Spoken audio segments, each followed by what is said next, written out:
gasnya itu menjadi energi. Jadi kita masak nasi di sana itu pakai kotoran, pakai tai babi itu. Tai bukan lalu masakannya itu berbau tai babi enggak. Tetap sama seperti gas LPG itu baunya. Ya. Nah ini kemarin kita diwawancara di salah satu media itu lalu dimuat. Lalu yang sebelah kanan ini adalah salah satu kelompok dampingan di Keuskupan Semarang. Mereka juga karina mereka itu mempromosikan pembuatan biogas itu. Ya. Nah, kalau mau ditempatkan sebagai bagian dari pertanian, ya, peternakan itu bisa ditempatkan di posisi yang tengah. Seperti misalkan kalau yang kita miliki ini kan sapi, ya. Nah, sapi ini bagian dari integrated farming karena sapi menghasilkan kotoran dan kotorannya itu menghasilkan gas, lalu gasnya itu, ya, kita gunakan. Sama, kalau babi juga nanti bisa menghasilkan gas, gitu ya. Lalu kotorannya akan diolah oleh bakteri dan jamur, gitu ya, seperti yang di anak panah ini. Nah, bakteri dan jamur akan mengubah materi organik ini menjadi anorganik, lalu menjadi kompos. Komposnya itu tentu saja nanti bisa langsung dijual dan menjadi cuan, gitu ya. Jadi dari bisnis kotoran babi atau kotoran sapi itu bisa, gitu ya. Lalu bisa juga langsung diaplikasikan ke tanaman sebagai pupuk organik, gitu ya, yang di dalamnya adalah bahan kimia. Dalam gambar ini, dalam proses ini, itu sebenarnya yang paling banyak dibutuhkan adalah manusia, karena akan mendapatkan banyak, gitu ya, mendapatkan biogasnya, mendapatkan susu, gitu ya. Kalau babi yang mendapatkan dagingnya, gitu ya. Ketika kotorannya untuk tanaman yang menghasilkan buah dan lain sebagainya kembali untuk manusia juga. Jadi bisa meningkatkan income. Ya. Nah itu mengantar yang seperti bersabda, ya. Aku memelihara kamu dengan baik, ya. Berbaktilah kepada manusia. Persembahan hidupmu, ya, adalah jalan menuju surga. Jadi babi-babi yang kita korbankan itu kita yakini dia akan menjadi persembahan, ya. Lalu masuk ke surga mereka. Jadi bukan hanya kita yang masuk ke surga, ya, nanti di surga itu nanti juga ada babi. Jadi jangan khawatir, ya. Dan babi ini adalah salah satu hewan yang sangat cerdas, gitu ya. Kalau mungkin kita baru pertama kali, 2 kali ketemu, itu mungkin mereka belum akrab dengan kita, gitu ya. Tetapi ketika kita berinteraksi dengan mereka sehari, 2 hari, 3 hari, mereka sudah mulai interaktif dengan kita, ya. Bahkan saya beri khotbah ini kan saya, ya, tak berkati mereka, ya. Dan mereka mau mendengarkan, gitu ya. Jadi prinsip dari beternak kita bukan hanya sekedar kita hanya mau memelihara hewan, enggak, ya. Tetapi kita menghargai ciptaan lain juga, termasuk babi yang akan mensupport kehidupan manusia, ya. Memang tadi dalam kitab Kejadian itu kan semuanya diserahkan kepada kita, ya. Jadi prinsip kita bukan hanya menguasai mereka, tetapi mengelola. Nah, salah satu bentuk mengelolanya itu adalah merawat mereka dengan baik, ya. Di tempat kami, babi itu mandi 2 kali, ya, dan diberi makan 2 kali, ya. Mungkin ada para peserta ini yang mungkin mandi aja 1 kali. Babi kami itu lebih bersih, gitu ya. Jadi sebelum kita beri makan itu kita mandikan dulu. Jadi setelah bersih baru kita beri makan, ya. Kami ajak meditasi. Oke, ini latar belakang yang kedua. Lalu apa yang perlu kita lakukan? Pertama-tama ketika kita ingin budidaya babi, ya. Dari pengalaman yang kami lakukan, yang pertama itu yang penting adalah desain kandang, ya. Kemarin kami sempat diskusi, gitu ya. Apakah baik misalkan babi itu kita pelihara di luar saja, ya. Tentu tidak usah di kandang, ya. Tentu akan ada risiko tersendiri, ya. Nah, yang pertama-tama kita buat adalah kandang, dan nanti juga ada sistem perkandangan. itu juga penting. Perkandangan itu adalah fasilitas yang lengkap gitu ya, untuk memenuhi kebutuhan peternakan babi itu. Ya. Kalau kandang itu nanti ada beberapa jenis ya, ada kandang untuk indukan, kandang pejantan, kandang isolasi dan sebagainya. Kalau kita bicara tentang perkandangan, itu juga akan bicara tentang tempat pengolahan limbahnya di mana, tempat membuat pakannya di mana, tempat parkir, tempat tinggal karyawan dan sebagainya. Ya, itu juga perlu. Nah, ini adalah desain kandang biren. Biren itu adalah fase di mana babi itu setelah disamping lalu dikebiri, gitu ya. Dan kita mempunyai desain kandangnya. Saya tidak akan menjelaskan secara detail, gitu ya. Tapi yang ini desain kandang yang kami buat di sana. Ya, langsung sekitar 32 petak, gitu ya, yang kita buat. Gitu ya. Kalau ini dari atas. Sementara ini kalau dari samping, ya kita bisa melihat atapnya, ya desainnya dari situ. Atapnya dibuat semacam itu supaya lalu sirkulasi udara, gitu ya, itu juga bisa berjalan dengan baik. Lalu juga cahaya matahari itu cukup menyinari ternak babi kita juga. Ya, kalau mau dilihat lebih dekat seperti ini khusus untuk kandang lahiran. Jadi nanti kandangnya itu ada macam-macam, ya. Tadi ada kandang biren untuk pembesaran, ada juga kandang lahiran, gitu ya. Kalau mau dibuat dari struktur ya baja ringan itu bisa juga seperti ini kandang lahiran ini, ya. Bahkan ada kalau butuh RAB-nya itu saya juga ada, gitu ya. Nah, ini masih sama bentuk kandang lahiran, nanti agak berbeda ya. Kandang lahiran itu biasanya akan kita beri sekat di mana ada tempat untuk anak-anaknya itu ya menyendiri ya dari induknya, ya. Dan mereka hanya akan datang ketika menyusui. Karena kalau tinggal bersama dengan induknya itu bisa saja tertindih, dan itu yang sering menyebabkan kematian, gitu ya, dari jumlah anak-anaknya yang lahir, gitu ya.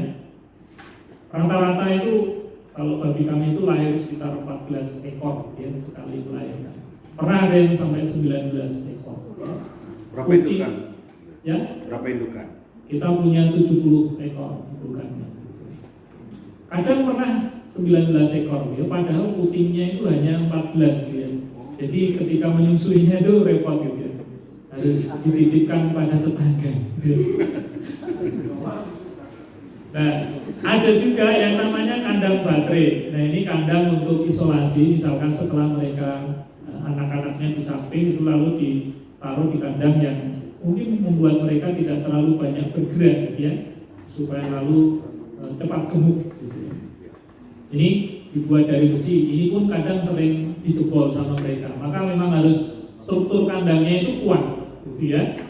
Kalau tidak kuat itu mereka tenaganya itu sangat luar biasa, ya. Lalu air minum yang kita buat itu tidak menggunakan wadah, ya, tetapi menggunakan dot, gitu ya. Jadi seperti menyusui itu, ya. Nah, kalau minum mereka gitu ya. Ada dotnya sendiri. Lalu airnya yang keluar, gitu ya. Sehingga ini lalu juga hemat air, ya. Karena itu nanti akan terkait dengan listrik juga, gitu ya. Karena air, listrik lalu juga biayanya, gitu ya. Nah, dari desain tadi lalu muncullah model kandang lahiran yang pertama ini, ya. Ini bagian dalamnya, lalu juga ada pintunya yang bisa kita lihat. Nah, ini bagian belakangnya, gitu ya. Cukup bersih ya untuk ukuran kandang babi, ya, gitu ya. Jadi di bagian belakang itu juga ada instalasi pengairan, lalu juga ada irigasinya itu, sehingga kotoran itu mudah kita bersihkan, ya, di sisi kiri maupun di sisi kanan. Di tengahnya itu ada akses untuk kita bisa membersihkan dengan mudah, ya. Biasanya hanya dengan menggunakan selang itu lalu bisa dia dibersihkan dengan mudah.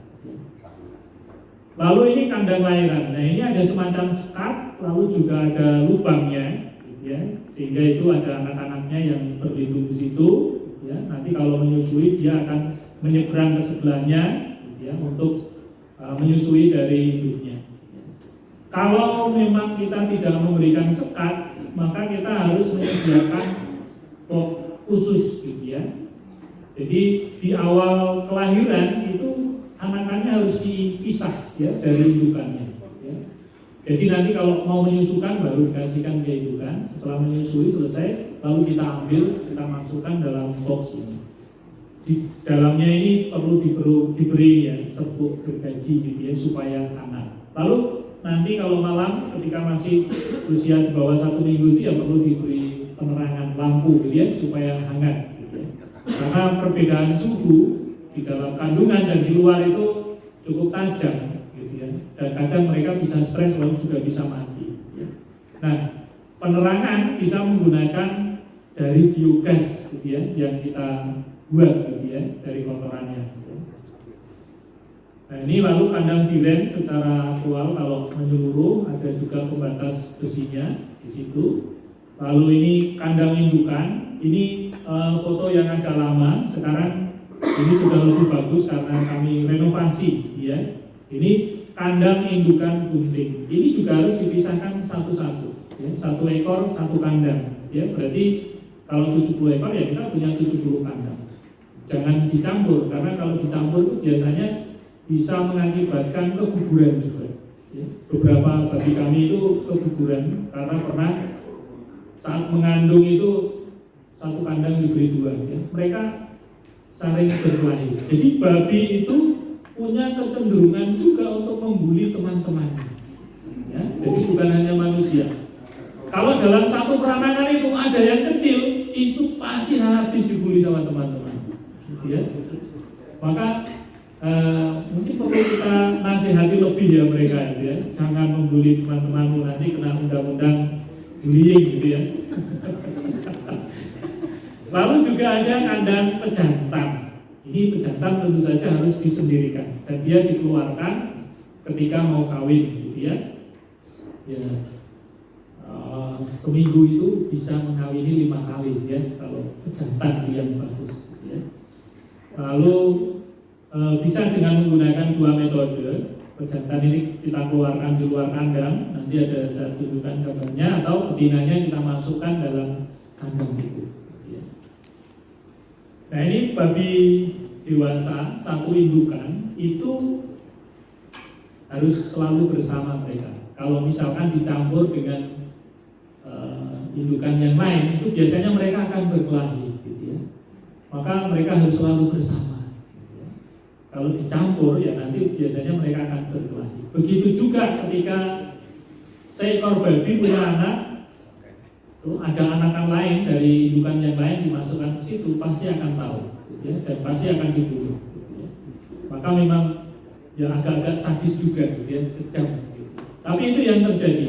Mereka punya bahasa sendiri, punya tabiat tersendiri, gitu ya. Lalu ini dari segi ukuran ya. Kandangnya, ya, kandang pejantan, lalu ukurannya dia 2,5 meter, ya, bisa diisi 1 ekor, gitu ya.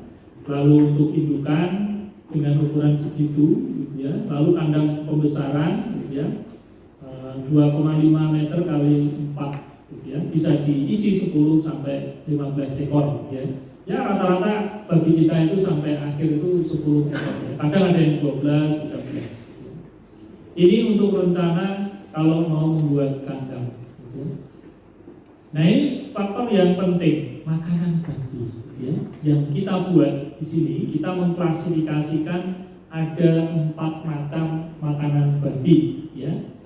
Yang pertama itu tipe starter A, ya, tipe A atau starter itu untuk usia 0, gitu ya, atau 1 setelah sapi, gitu, sampai beratnya 25 kg. Itu dengan perpaduan konsentrasi jagung ya 50%, lalu konsentrat 25% dan begatul 25%. Jadi yang kita berikan di tempat kami itu hanya makanan kering. Ya. Kita tidak menggunakan makanan basah. Ya.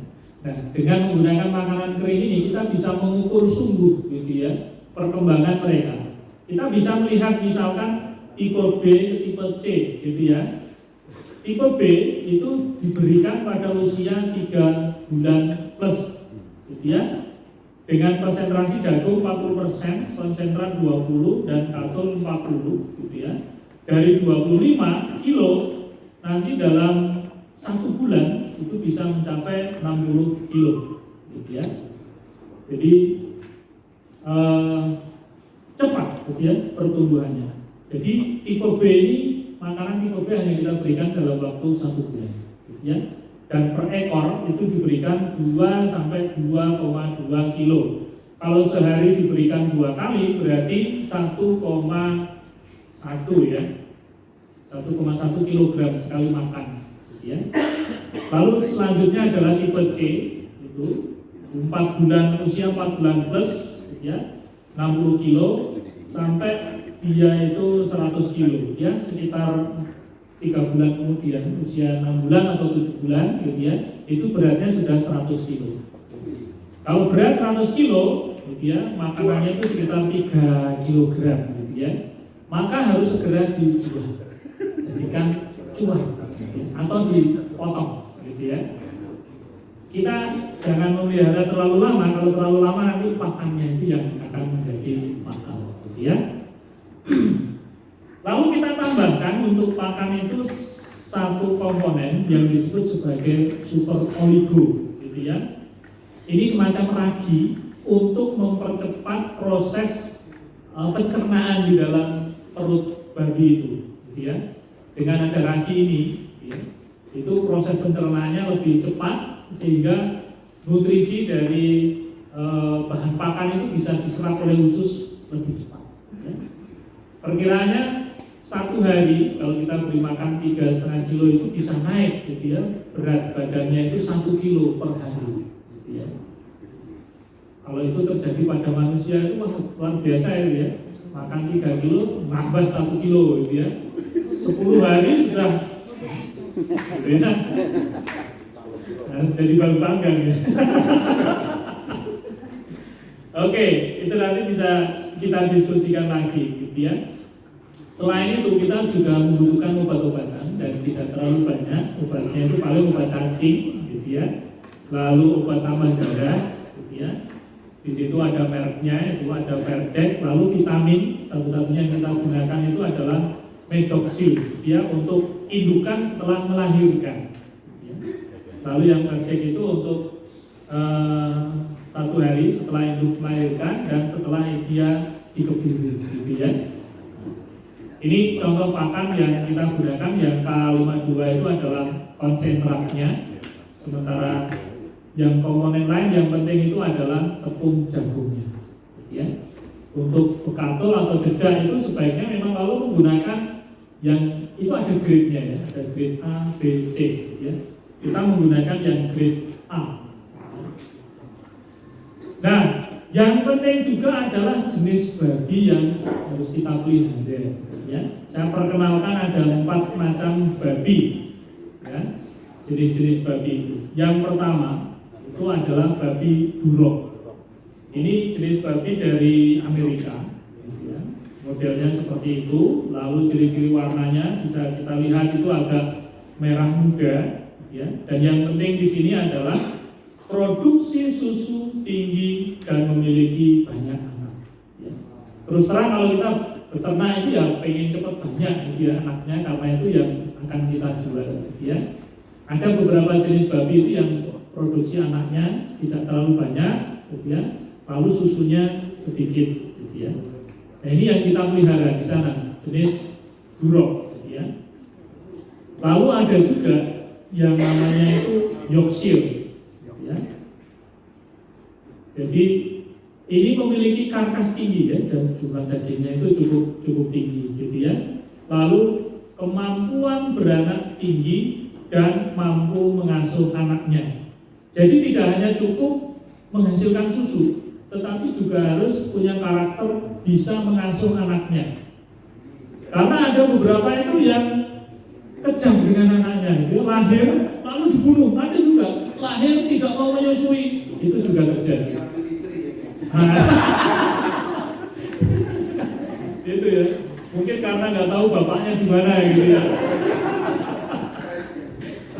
Tapi itu terjadi, kalau itu terjadi lalu ya kita potong saja bagian atau kita eliminasi atau indukannya kurang baik. Karena itu pasti nanti akan menurun secara genetik. Kalau anaknya itu kita jadikan indukan juga, ya. Jadi ada faktor genetik juga.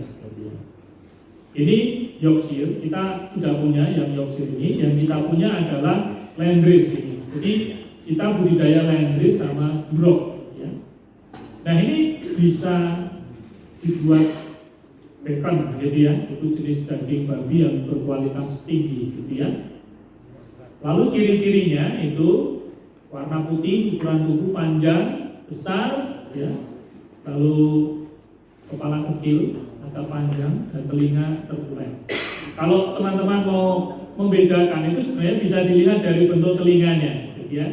Ada yang telinganya ke depan, ada yang ke belakang, ada yang naik ke atas, gitu ya. Misalkan ini tadi, gitu ya. Nah, ini telinganya kan ke atas, gitu ya. Yorkshire, gitu ya.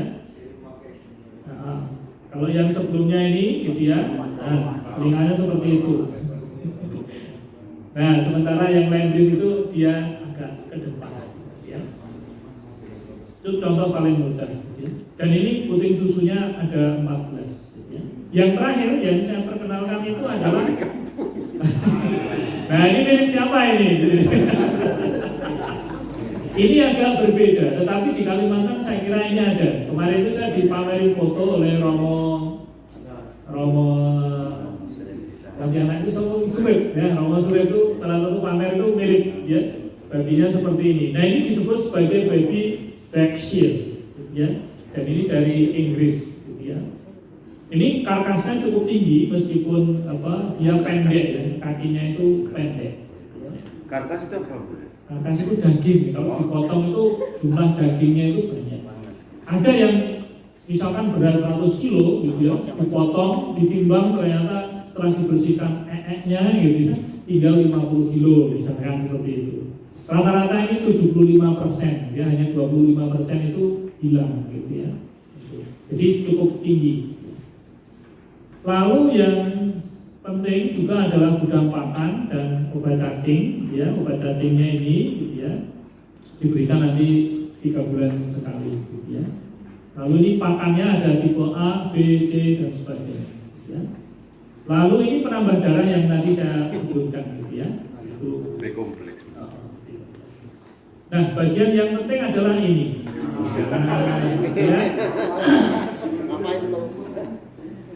Ini proses perkawinan babi secara alami yang terjadi di tempat kami, gitu ya. Tetapi nanti kadang perlu juga dibantu oleh peternaknya, terutama memegang yang jantan. Kalau kita lihat ini kan babi pejantannya lebih besar dibandingkan yang betina. Nanti lama-lama bisa patah ini bumbunya, ya. Maka kadang kita bantu, gitu ya, kiri kanan, gitu ya. Nah, anakan babi ini beberapa catatan dia bisa disapi itu mulai 1 sampai setengah bulan, gitu ya.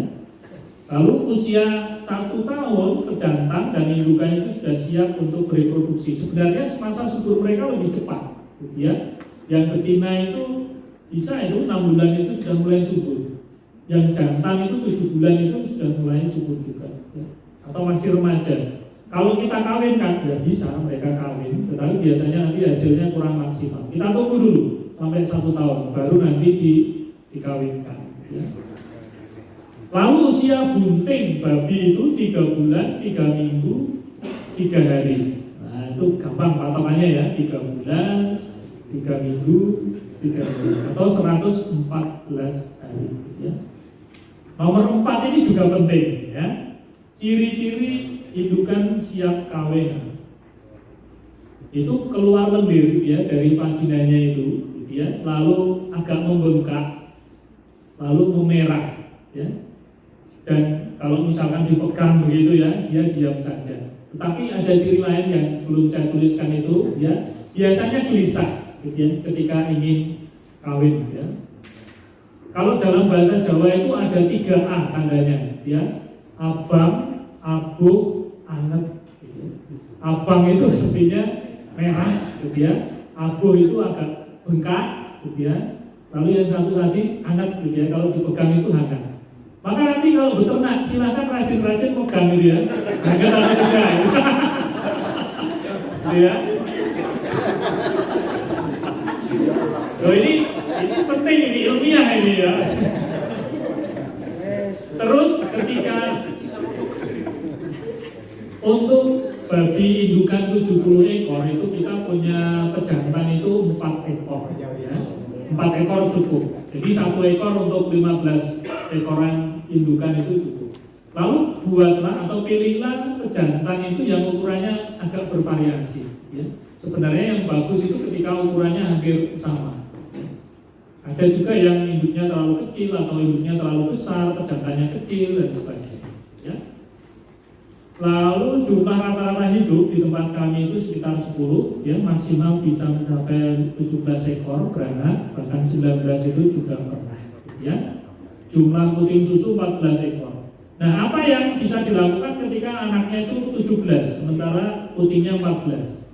Yang kita lakukan, kita bisa menitipkan pada indukan yang lain di usia di bawah 3 hari, gitu ya. Bisa dititipkan pada indukan yang lain, gitu ya. Artinya ini beranak, gitu ya. Nah ini yang satunya juga beranak 3 hari kemudian, gitu ya. Lalu yang kebanyakan anak ini dititipkan itu masih bisa. Lebih dari 3 hari biasanya dari pengalaman kami, indukan yang dititipi itu akan mengenali, gitu ya. Nah, saat bunting ini perlu diperhatikan tingkat stres dan interaksi dengan sesama babi, lalu indukan bunting perlu dipisah. Kandang babi ini perlu tempat yang terpencil, gitu ya. Kalau misalkan tempatnya terlalu ramai, itu bisa mempengaruhi tingkat stres para babi. Jadi babi itu suka keheningan, ya, karena suka berdoa ya. Maka pernah kami babi itu kalau musim ini ya petasan tahun baru itu stres selalu ada yang mati, gitu ya. Kan itu petasan itu kan kencang suaranya, gitu. Mereka kaget, gitu ya. Lalu bisa stres, bisa mati. Ya. Sepertinya ini ya mereka suka keheningan, gitu ya. Maka perlu diperhatikan. Nah, saat melahirkan ini juga perlu dibantu.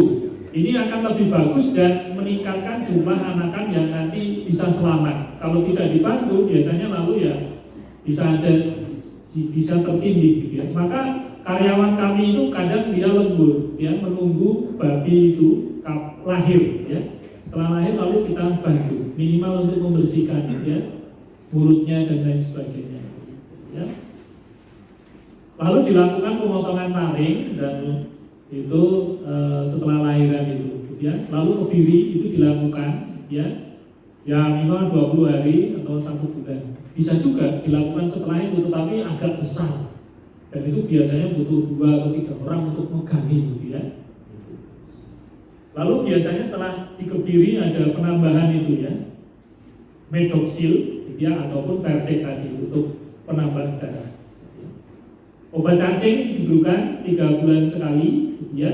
1 tablet untuk babi dengan ukuran 200 kg, gitu ya.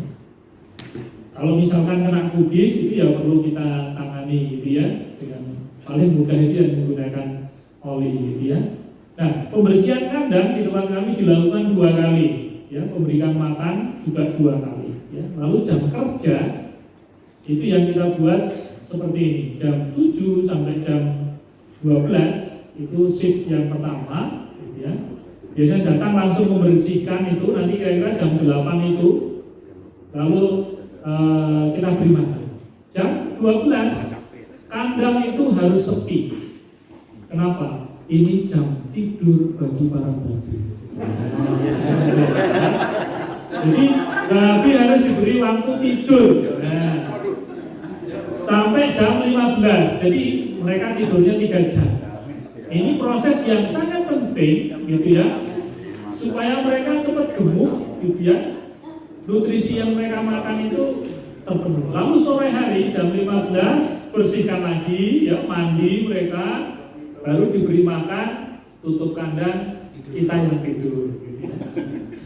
Tetapi kalau ada yang mau hamil, ya kadang karyawan tidur di kandang babi juga. ya, di atasnya itu.